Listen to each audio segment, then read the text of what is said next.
Top départ. Les 240 cyclistes partent pour 180 km et environ 4 heures de course. C'est le début de la 64e édition du Paris 3.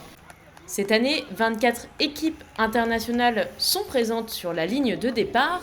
Elles doivent passer par Bologne, Rennes-Pont ou encore Bar-sur-Aube avant d'arriver au Stade de l'Aube à Troyes.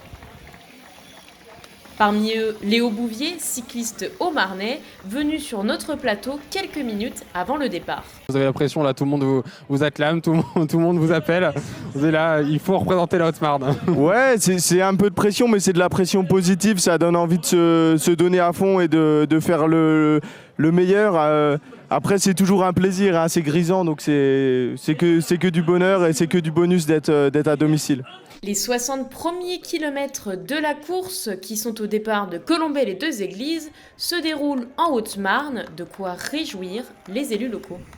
Voilà, on a un cœur de village qui est tout à fait disposé pour lancer ce départ, c'est fantastique. À quelques mètres de la tombe du général de Gaulle, c'est un symbole important entre la jeunesse et puis l'histoire, tout simplement, puis le sport, plus généralement.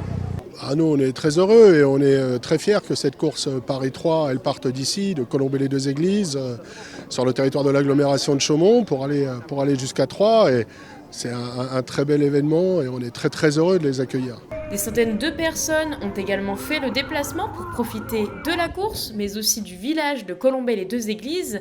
Parmi elles, des anciens sportifs. Tous ont apprécié l'ambiance festive de ce nouveau Paris 3. Moi, je trouve que c'est bien parce que déjà ça donne un petit coup de projecteur sur le département, qui je pense en a besoin.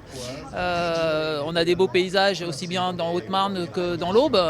Et Paris 3 avant c'était au mois de mars, donc avec une météo qui était très aléatoire. Quand j'étais coureur, c'était pas rigolo, on va dire. Là bon, ils ont la chance de voir un beau temps. C'est très bien organisé, hein, ça s'enchaîne bien. Et puis on peut suivre avec l'écran géant la course. Donc, puis comme ils vont repasser, donc on voit le départ et puis comme ils repassent on les revoit une deuxième fois.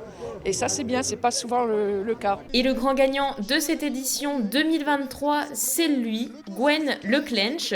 Il a 23 ans et fait partie de l'équipe Philippe Wagner Cycling.